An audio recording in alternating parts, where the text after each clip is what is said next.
Sina Ashtin Olvega at Andres Mulak na kaya ang next ates love team ng bansa? Mainit na mainit ang pagtanggap ngayon ng fans sa tambalang Ashtres for Ashtin and Andres na nagsimula lamang nang sila'y pagtambalan ng Viva their home studio sa 8 Viva 1 series na ang mutya nag-Section E this year. Dahil sa mabilis na pag-grow ng fanbase ng dalawa at pagiging hit ng ang mutya ng Section E, hindi nag-atubili ang si Boss Vic Del Rosario na sugalan ang dalawa sa kanilang unang-unang pelikulang bilang love team.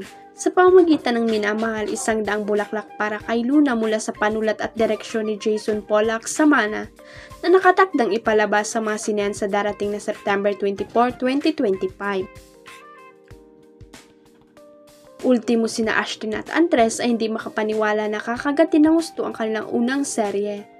Proud naman kay Andres ang kanyang celebrity friends si Aga Mulak at Charlene Gonzalez dahil sa mabilis na pag-angat ng karireng twin brother ni Atasha Mulak considering na ngayong taon lamang siya nagsimula after signing with Viva for a management contract. Anon tumini ang Viva rin ang nagpasikat ng gusto sa ama ni Andres na si Aga sa pamamagitan ng 1984 superhit movie na Bagets na gagawin ng isang musical play sa early part ng 2026.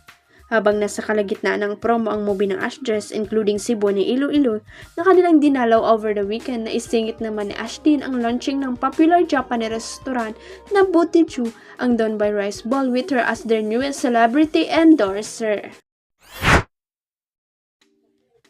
Proud na ibinandera ng kapuso rising star na si Shobi Itrata ang kanyang bagong biling sasakyan.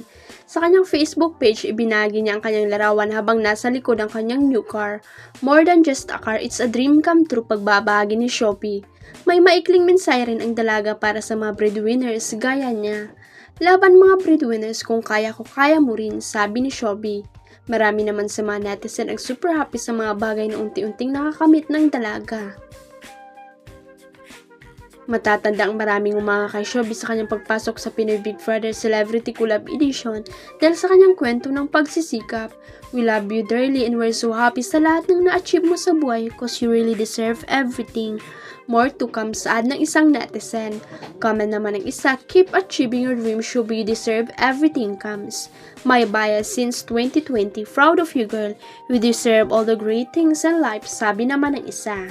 Sa ngayon ay kapansin-pansin na super book and busy si Shobi dahil sa kanyang kaliwat kalang mga project at endorsement. Huwag kalimutang i-click ang subscribe button at i-ring ang notification bell para sa latest at legit chika updates.